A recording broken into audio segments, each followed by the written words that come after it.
Hey, this is Orlando Wilson, and in this video I want to talk about something which hopefully will piss a lot of people off, and that's post-traumatic stress disorder, PTSD. And this is something where people seem to use having that mental illness as some badge these days of honor, etc., etc., some badge of achievement. And you know what, if somebody has a mental illness, they need help. They need to be seeing doctors. I'm not big on medication. I think people are over-medicated these days. They need to be medicated. They need to be in hospital. They need help. One reason for this video is because how many people in the close protection and firearms training world seem to use the title of we have post-traumatic stress disorder and all this BS and we're empathetic and all this other BS to promote themselves within the close protection, firearms training world, etc. Again, if you seriously have post-traumatic stress disorder, you should not be around firearms, period. You need help. If you have a mental illness, you should not be around firearms, period. And I see guys playing on this. It's like, in my opinion, if you have that mental illness and you're not just pretending to have PTSD because it's trendy, if you seriously have that, then you shouldn't be around firearms, period. Now, a lot of people are using post-traumatic stress disorder to justify that they've actually done something with their lives, where in the vast cases they haven't. And to put things into context, I remember somebody asked me, a guy called Kieran, bailiff out of Dominica, who's doing a course somewhere in the Caribbean. And he said to me, why do so many people in the United States or Europe have post-traumatic stress disorder? And I was like, I've got no idea. I agree with the Caribbean way of thinking on this one. And he said, okay, there's plenty of people in the Caribbean that's done plenty of bad things to bad people, etc. They don't have post-traumatic stress disorder. I was like, yep, I agree. You have plenty of people living in war zones, active war zones. I know a lot of the people I deal with live in places which they live in a constant world of hostile environments. They don't just turn up for 6 months and go home again. They live in those environments. They live outside the wire. They deal with this stuff on a daily basis. And Kieran, we went on to have the conversation of why does it affect people in the US and the West, and it doesn't seem to affect people in the Caribbean, Latin America, Africa, etc. Maybe it does affect them, but they just deal with it better. You know what? I think after that course, or one of the nights after that course, we went to meet some guy. And the guys on the course told me this guy is a dangerous man. He was an ex-cop. They said he'd done a lot of very bad things to very bad people. Period. And he's a very, very respected man. And we went and he had a barbecue stand. Chicken was very, very good, etc. He's there with his kids. Normal guy. And this is someone who'd hurt a lot of people, apparently. Done bad things to bad people. Another man comes to mind. I met in Nigeria when working with the vigilantes. And you know what? Nigerian vigilantes, how can I put it politely? Little bit rough. If people should have post-traumatic stress disorder, they should have it. And again, I was introduced to one guy there. He was working with one of the programs he was with. The guy's like old man, old gentleman, very, very respectful. And they're like, don't play with this guy. You play with this guy, you're gone. That's it. You'll disappear. Another man for his community done a lot of bad things to bad people. Did he have post-traumatic stress disorder? Seemed like a normal guy to me. Very nice, very respectful. Not psycho, unless he had to be. So this is it. I've dealt with why is it that in the US and Western Europe, there's so much post-traumatic stress disorder, or people claiming to have it.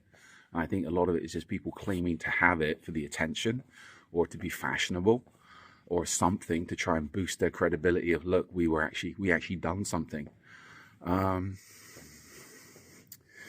Why is there more post-traumatic stress disorder in the West than there is in other places? Well, one thing, if I'm being looking at this from an analytical point of view, I think it's the culture, I think it's the society, the people that seriously have post-traumatic stress disorder.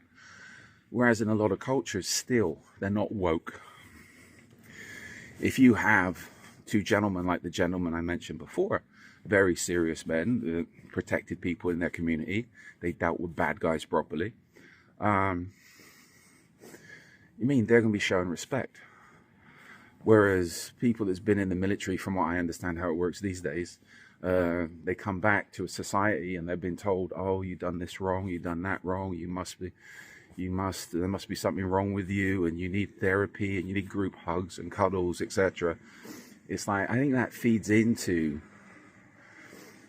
alienating people more than going back to saying these guys, and it sounds cheesy, but I'll use, it's cheesy to me, but if we say from a warrior context, in previous times, warriors were respected. They weren't looked upon as being something evil. They weren't looked upon as being psychos because they killed somebody, etc. It was, they were protecting their communities, and they were to some extent celebrated. Maybe not financially, but they were celebrated. It was normal. They were respected. Whereas these days, I think, because a lot of the US is woke, well, US and Europe, they're woke, politically correct and liberal, anything to do with violence is shunned. And people that commit violence, for whatever reason, good reasons, good people doing bad things to bad people, are looked upon, or alienated just as much. I think alienated just as much as the bad guys. I think the bad guys get more credit these days than the good guys. So I think a lot of reason for those people that seriously have post-traumatic stress disorder is to do with society alienating them rather than accepting them for what they are and what they've done. You know what? I've said it I think I've written it somewhere, as far as warriors are concerned, it's a lot more normal for people to be fighting and killing each other. That's part of human nature. People have been doing it throughout history. These days, it needs to be done for the right reasons, controlled, right reasons, right places. Some people don't understand reason. And this is good people doing bad things to bad people. That is a lot more normal as far as humanity is concerned than people having sex changes. A man becoming a woman is not really, it's something, having 124 different genders, believing in them, and men and women having sex changes, children having sex changes, to me is a lot more questionable than soldiers going out fighting wars, killing other soldiers, etc. That is part of human nature. We might not like it, but it's part of human nature. And I would say the fact that these days social pressure is on former military people, and they're being told, oh, you have a mental illness, and they've been told there's something wrong with you, and they've been told you have a problem, is the reason why most of these people, men and women, that really have been doing nothing than doing their job, believe they have post-traumatic stress disorder. Why? Society has told them they have post-traumatic stress disorder. Society has told them to take drugs. Society has told them there's something wrong with them, when in reality they're just doing what people have been doing throughout history. So, my take on post-traumatic stress disorder, and my general take on people with post-traumatic stress disorder, is if you seriously have it, you need to be in hospital.